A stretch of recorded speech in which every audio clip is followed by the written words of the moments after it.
만성 방광염에 쓸 수 있는 그런 약들을 몇 가지 좀 읊어볼까요? 방광염에 걸렸을 때는 거기에 적절한 항생제 요법이 무엇보다 가장 중요합니다.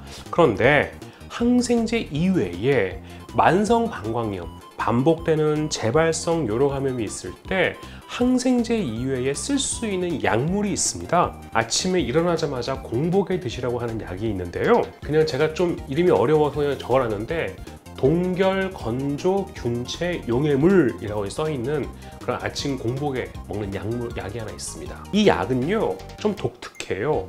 내 몸에 이렇게 능동 면역을 통해서 방광염에 덜 걸리게 하겠다. 좀 쉽게 말하면 방광염에 쓰는 백신과 같은 약물을 표현합니다. 보통 3개월 이상 꾸준히 드시라고 말씀을 드립니다.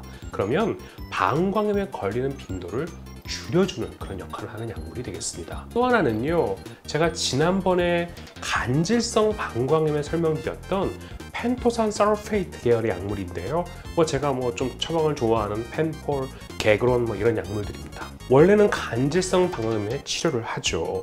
그런데 지금 방광염을 어떻게 더 설명하고 있냐면 방광염을 일으키는 이 균들이 염증을 일으키고 우리 몸을 이렇게 빠져나가야 되는데 염증을 일으키고 좀 쉽게 설명하면 이 방광벽 안에 집을 짓고 사는 거예요. 집을 짓고 살다 보니까 약간 알러지 반응처럼 조그마한 자극이 있었을 때 팍! 그러면 어떻게 되겠어요? 방광벽을 튼튼하게 하는 이런 치료를 하게 될 겁니다. 이 영상을 보시는 분들께서 만성 방광염으로 고생을 하시고 비뇨의학과를 방문해서 치료를 받는 분들이라면 아마 그 해당하시는 원장님께서 이런 약들을 잘 설명하고 또 잘 처방해 주실 겁니다. 제가 이거를 굳이 설명드리는 이유는요, 만성 방광염도 간질성 방광염처럼 썰이 많습니다. 이게 좋더라, 저게 좋더라.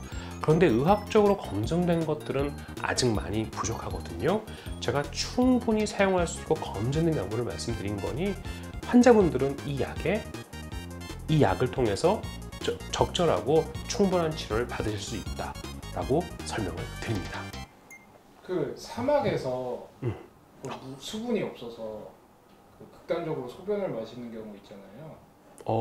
그런가요? 예. 네, 뭐 해보진 않았지만, 근데 방광염 있는 사람이 만약에 그 소변을 마시면 위나 이런 데도 염증이 생기는 거예요?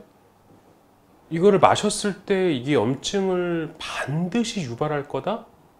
반드시는 아닐 수도 있을 것 같은데.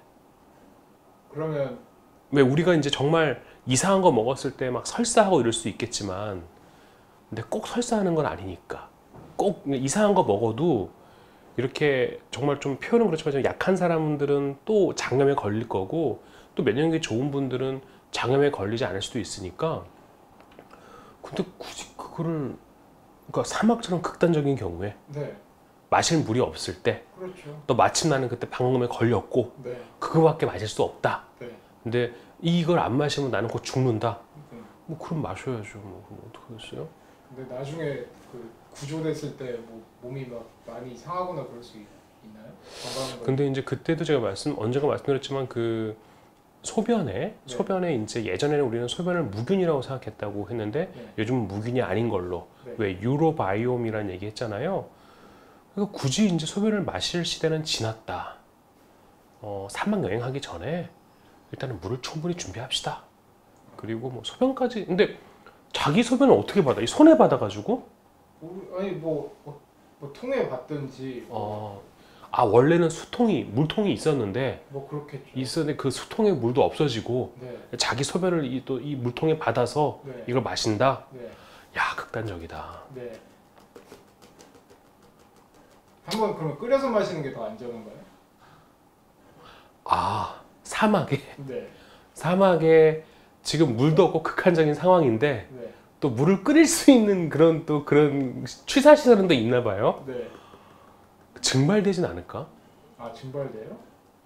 아니 그 물 끓이면 이렇게 소변 양이 많지 않을 테니까. 왜냐면 탈수된 상황에서 그러니까 소변 양도 되게 적을 것 같고, 근데 그걸 끓이면 뭐가 남겠어요?